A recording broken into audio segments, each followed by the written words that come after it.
नमस्कार दोस्तों, आज है 17 जुलाई, दिन शुक्रवार। आज के करंट अफेयर देखेंगे हम।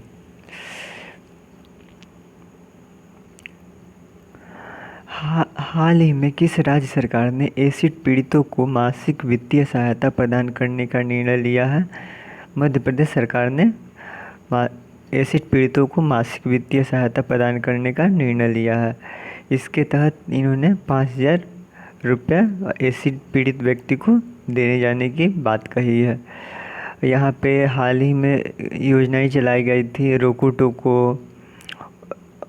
टोको, हमारा घर हमारा विद्यालय, किल कोरोना और टूरिज्म को बढ़ावा देने के लिए इंतज़ार आपका योजना चलाई गई थी यहाँ मध्य प्रदेश में। हरियाणा के सीएम कौन है? मनोहर लाल खट्टर हैं। नेक्स्ट क्वेश्चन देखते हैं। एडीबी इसका मुख्यालय मनीला में है। एडीबी के नए उपाध्यक्ष के रूप में किसे नामित किया गया है? एडीबी के उपाध्यक्ष के रूप में अशोक लवासा को नामित किया गया है। यह वर्तमान में इलेक्शन कमिश्नर भी हैं। आरिफ मोहम्मद केरल के गवर्नर हैं। गोविंदला राजुलू चिंतला यह नाबार्ड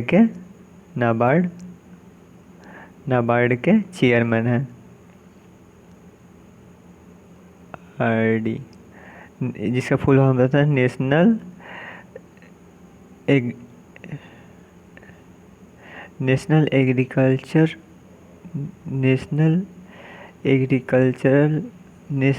बैंक फॉर, एक मिनट थोड़ा सा, नाबार्ड। इसके जो चेयरमैन हैं गोविंदला राजलू हैं और इसका हेडक्वार्टर मुंबई में है और इसका फुल फॉर्म होता है National Bank for Agriculture and Rural Development. Doctor Vidhur P यहाँ रहेगा, विधु पी नायर को तुर्कमेनिस्तान का राजदूत नियुक्त किया गया है। नेक्स्ट क्वेश्चन देखते हैं। आरबीआई ने संपर्क रहित लेन देन को संसाधित करने के लिए क्यूआर कोड, जो ऐसा होता है ना, क्यूआर कोड उपयोग का अध्ययन करने के लिए एक उच्च स्तरीय समिति का गठन किया है। इस समिति के हेड कौन है? दीपक पाठक हैं, जो यह वर्तमान में आईआईटी बॉम्बे के प्रोफेसर हैं। इसमें 6 सदस्यीय समिति का गठन किया गया है। क्यूआर क्या होता है? क्यूआर का फुल फॉर्म होता है क्विक रिस्पांस होता है क्यूआर का फुल फॉर्म। और पीयूष गोयल कौन है? ये हमारे रेल मंत्री हैं। रघुराजन जी, यह पूर्व आरबीआई गवर्नर रह चुके हैं। उर्जित पटेल हम भूतपूर्व यह रह चुके हैं। ये जस्ट जो भी वर्तमान में शक्तिकांत दास, उनसे जो पहले थे उर्जित पटेल जी थे। इन्हीं के समय में जो नोटबंदी हुई थी, इन्हीं के समय में उर्जित पटेल ने अभी हाल ही में इनको चेयरमैन बनाया गया। किसका बनाया गया है? National Institute of Public Finance Policy का National Institute of Public Finance Policy का इनको चेयरमैन बनाया गया है। यह जो है इसका जो हेडक्वार्टर बोलेंगे वह न्यू दिल्ली में है। और जो इसका कार्य क्या होता है, एक जैसे नीति आयोग है वह उसको थिंक टैंक बोला जाता है, सोचने का कार्य करता है। ठीक वैसे ही यह इकोनॉमिक थिंक टैंक बोला जाता है, NIPFP को, national Institute of Public Finance policy को, पब्लिक फाइनेंस को इसको बोला जाता है। और इसके जो इकोनॉमिक बेस्ड इसको थिंक टैंक बोला जाता है इसको। और इन्होंने हाल ही में एक पुस्तक भी लिखी है जिसका नाम है overdraft saving of in saving of the saver. Next question देखते हैं। दुनिया की सस्ती कोविड-19 diagnosis kit CoroSure SURE CoroSure launch किया है। किसने लॉन्च किया है? रमेश पोखरियाल जी ने लॉन्च किया है। यह HRD मिनिस्टर भी हैं वर्तमान में। और जो अभी ये जो लॉन्च किया गया है यह किसके द्वारा डेवलप की गई है? यह IIT दिल्ली द्वारा इसको डेवलप किया गया है। और IIT दिल्ली द्वारा डेवलप किया गया है। IIT अभी कानपुर द्वारा एक शुद्ध करके ऐप विकसित किया गया था। मोबाइल मास्टर जी IIT कानपुर द्वारा विकसित किया गया था। IIT बॉम्बे जो है यह जो QS रैंकिंग आई थी, QS रैंकिंग, उसमें यह इंडिया के टॉप यूनिवर्सिटी में रहा और ओवरऑल 172वें स्थान पर यह रहा। IIT मद्रास यह जो इंडिया स्तर पर हुई थी NIRF रैंकिंग, उसमें जो IIT मद्रास तो था वह टॉप पर रहा। किरण रिजिजू कौन है? यह खेल मंत्री हैं। अमित शाह गृह मंत्री हैं। श्रीपद नायक यह राज्य रक्षा मंत्री हैं। नेक्स्ट क्वेश्चन देखते हैं। रक्षा अधिग्रहण परिषद, शॉर्ट में इसको DAC बोलते हैं, डिफेंस एक्विजिशन काउंसिल ने सशस्त्र बलों को कितने रुपए तक तत्कालीन सैन्य सामग्री खरीदने के मामलों को आगे बढ़ाने का अधिकार प्रदान किया है? कितना है यह? 300 करोड़ रुपया। अभी सुंदर जो पिचाई हैं उन्होंने 5 से 7 सालों में 75,000 करोड़ रुपया का मतलब सहयोग करने का इन्होंने बोला है। नेक्स्ट क्वेश्चन देखते हैं। एरोस्पेस और रक्षा विनिर्माण प्रौद्योगिकियों पर सम्मेलन के 5वें संस्करण का उद्घाटन किया गया है। किसके द्वारा उद्घाटन किया गया है? श्रीपद नाइक द्वारा किया गया है, जो रक्षा मंत्री हैं। और न्यू दिल्ली में इसका उद्घाटन किया गया।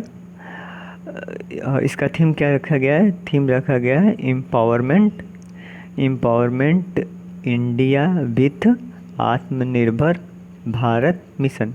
एक बार और सुनिए। एम्पावरमेंट इंडिया विथ आत्मनिर्भर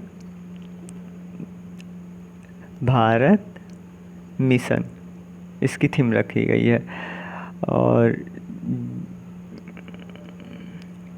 इसकी थीम क्या रखी गई है? एम्पावरिंग इंडिया विथ आत्मनिर्भर भारत मिशन। अर्जुन मुंडा जी यह आदिवासी मंत्रालय के अंतर्गत आता है। यह रसायन उर्वरक मंत्री हैं। गिरिराज सिंह डेयरी पशुपालन मत्स्य इनके अंडर में आता है। नेक्स्ट क्वेश्चन देखते हैं। P7 हैवी ड्रॉप सिस्टम विकसित किया गया है। यह किसके द्वारा विकसित किया गया है? यह DRDO के थ्रू DRDO द्वारा विकसित किया गया। P7 यह क्या चीज़ है?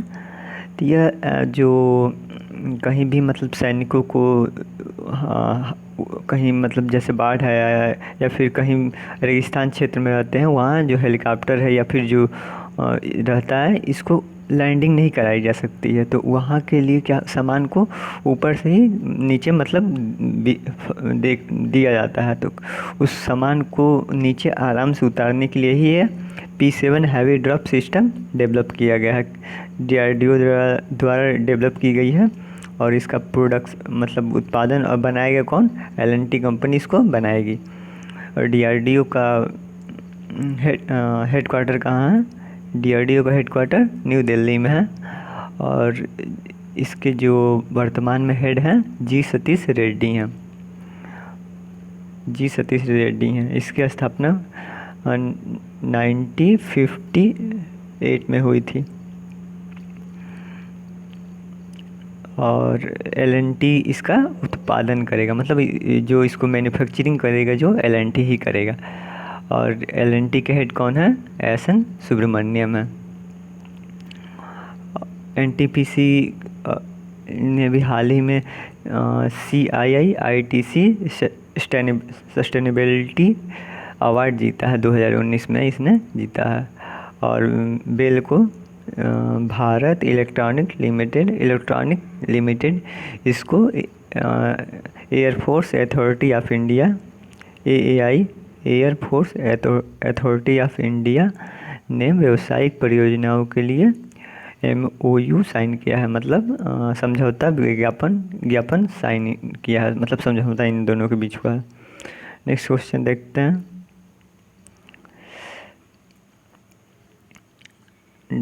खाली जगह है। ने जियो प्लेटफॉर्म में 7.7% हिस्सेदारी खरीदने के लिए सहमति व्यक्त की है। किसने सहमति व्यक्त की है? गूगल ने की है, सहमति व्यक्त की है। और फेसबुक ने भी कुछ समय पहले इसकी हिस्सेदारी खरीदी है, जिसका वो 99.99% उसने हिस्सेदारी इसकी खरीदी हुई है। गूगल 7.7 खरीद रहा है और इसका लगभग कीमत कितना है? 33,737 करोड़ रुपया है। इसका जो 7.7% है उसका कीमत 33,737 रुपया है। नेक्स्ट क्वेश्चन देखते हैं। साइबर क्राइम के प्रति जागरूक करने के लिए, स्पेशली बच्चों और महिलाओं को जागरूक करने के लिए #साइबर अभियान स्टार्ट किया गया है। यह कहाँ स्टार्ट किया गया है? यह हमारे तेलंगाना में स्टार्ट की गई है। और तेलंगाना के प्रेजेंट में CM कौन है? के चंद्रशेखरन है। कौन है? के चंद्रशेखरन है। और गवर्नर यहाँ तमिल सुंदरन राजन है।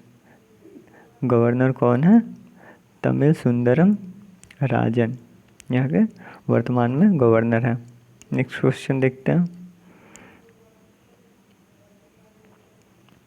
राष्ट्रीय कौशल प्रशिक्षण संस्थान नेशनल स्किल ट्रेनिंग इंस्टीट्यूट के एक्सटेंशन सेंटर का उद्घाटन किया गया है।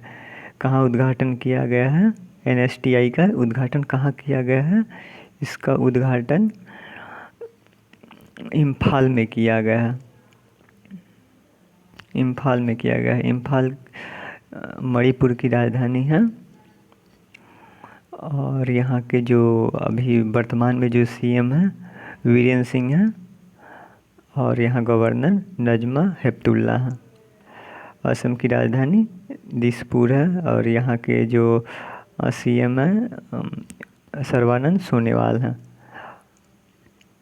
आंध्र प्रदेश भाषाई आधार पर गठित होने वाला पहला राज्य है। 1956 में इसका गठन हुआ था और 2025 से इसकी राजधानी अमरावती हो जाएगी।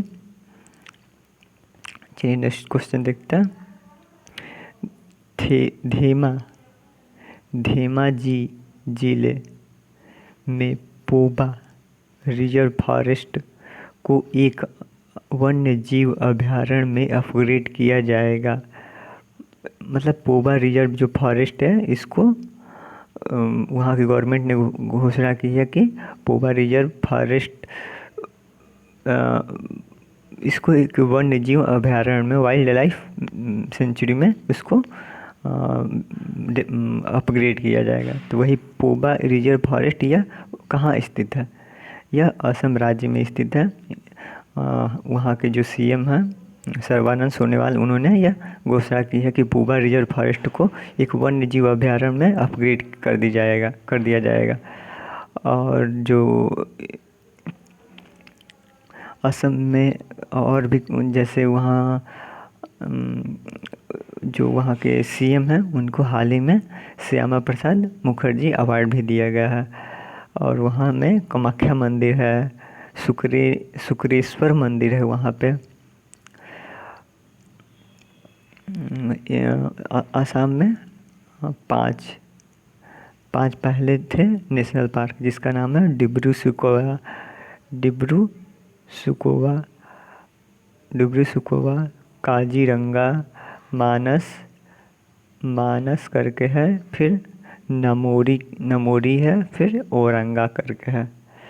5 है, और एक थे जो अभी हाल ही में चेंज कर, मतलब 5 है, और एक वाइल्ड लाइफ सेंचुरी है, जिसको वर्तमान में मतलब अभी उसको नेशनल पार्क के रूप में बदलने की मतलब घोषणा हुई है। तो उसका नाम है देहिंग।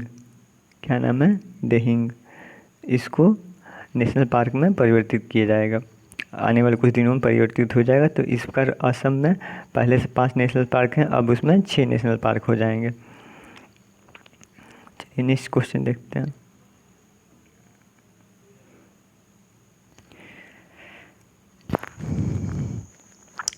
इंटरनेशनल एयरपोर्ट ने भारत का पहला हवाई अड्डा संपर्क रहित कार पार्किंग पेश किया है। कहाँ में पेश किया है? हैदराबाद में। नेक्स्ट क्वेश्चन देखते हैं। कल हमने आपके लिए क्वेश्चन पूछा गया था आपसे कि HSBC Hong Kong and Shanghai banking corporation का मुख्यालय कहाँ है? इसका मुख्यालय लंदन में है, और जो इसका जो ब्रांच इंडिया में है उसका मुख्यालय कहाँ है? उसका मुख्यालय मुंबई में है।